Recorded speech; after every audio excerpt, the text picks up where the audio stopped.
Assalamualaikum warahmatullahi wabarakatuh.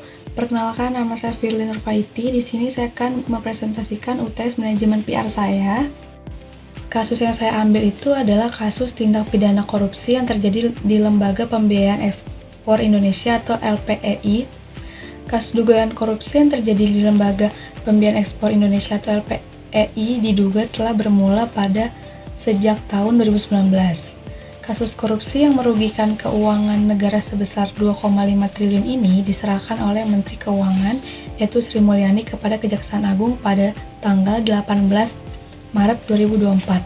Jaksa Agung Republik Indonesia ST Burhanuddin menegaskan bahwa kasus korupsi yang terjadi di Lembaga Pembiayaan Ekspor Indonesia dalam pemberian fasilitas kredit telah berlangsung dari lama. Beliau menjelaskan bahwa kasus yang bermula sejak 2019 ini bermula dari hasil pemeriksaan BPKP.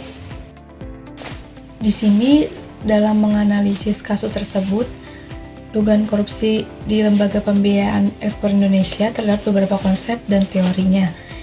Di sini ada dua teori dan dua konsep. Yang pertama ada konsep transparansi dan akuntabilitas. Kedua ada teori agensi dan pengawasan keuangan. Terus ada lagi konsep dualisme pengawasan oleh lembaga penegak hukum.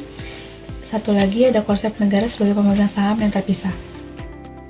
Pada kasus ini, khalayak yang tepat pada sasarannya adalah ada khalayak eksternal dan khalayak sekunder, di mana khalayak eksternal ini ada pelaku usaha dan investor, media dan aktivis anti korupsi, pemerintah, serta lembaga pengawas dan penegak hukum. Yang kedua ada khalayak sekunder, di mana khalayak sekunder ini berisi mahasiswa dan akademisi di bidang hukum, ekonomi, dan administrasi publik adalah target penting karena mereka merupakan pemimpin calon masa depan.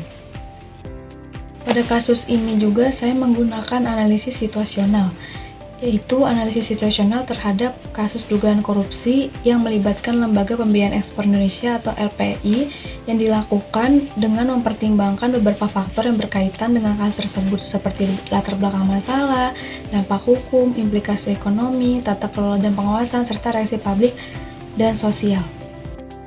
Sekian presentasi dari saya, kurang lebihnya mohon maaf. Wassalamualaikum warahmatullahi wabarakatuh.